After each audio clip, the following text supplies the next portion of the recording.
How to spray prime in the middle of a blizzard when you're getting a foot of snow.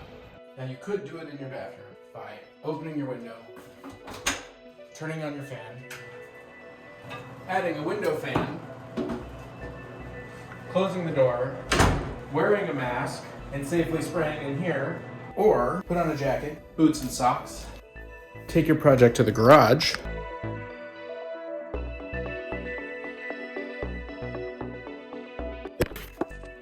Spraying it like an adult, or you can do it like me by finding a model with a really big base, gently placing it on the snow like it's a big snowshoe, and just priming as fast as you can. And that's how you prime in a blizzard.